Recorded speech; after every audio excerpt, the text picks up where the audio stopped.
NPS कर्मचारी महासंघ की ओर से प्रदेश भर में एनपीएस पर वोट ओपीएस पर चोट अभियान का आगाज किया गया है, जिसकी शुरुआत धर्मशाला से की गई और इस अभियान की शुरुआत न्यू पेंशन स्कीम कर्मचारी महासंघ के प्रदेशाध्यक्ष प्रदीप ठाकुर की अगुवाई में की गई।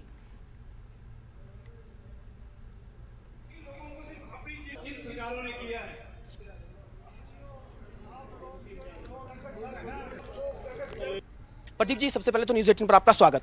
जी धन्यवाद। प्रदीप जी, जानना चाहूंगा मैं कि ये जो आज ओपीएस पर वोट और एनपीएस पर चोट, ये है क्या और आज उसका आगाज धर्मशाला से क्यों किया? धर्मशाला से ये आगाज आज शुरू हो रहा है और ये पूरे प्रदेश में आज ही शुरू होगा, क्योंकि शुरुआत हमने यहाँ से करने के बारे में हमारे कार्यकारिणी ने विचार किया कि धर्मशाला से इसकी शुरुआत करेंगे। देखिए, पेंशन बहाली के लिए हमने लगातार प्रयास किए हैं और ये प्रयास हमारे लगातार जारी रहेंगे।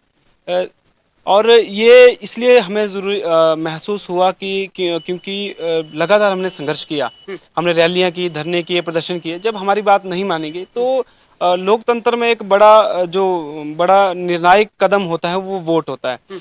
हमने लगातार सरकार के समक्ष जब बात रखी तो हमारी जब बात नहीं मानी गई तो हमने निर्णय लिया कि अब हम जो है वोट उसी को करेंगे जो हमारी पेंशन बहाल करेगा। तो ये प्रदीप ठाकुर थे, जो कि एनपीएस जो कर्मचारी महासंघ है प्रदेश का, उनके प्रदेशाध्यक्ष हैं, और इन्होंने कहा कि अगर सोचना है तो वक्त बहुत कम बच चुका है, सोच लीजिए, नहीं तो फिर ये वोट फॉर ओपीएस और चोट फॉर एनपीएस पर जो है के तहत आगे बढ़ने वाले हैं। धर्मशाला से विचित्र शर्मा, न्यूज़ 18 हिमाचल।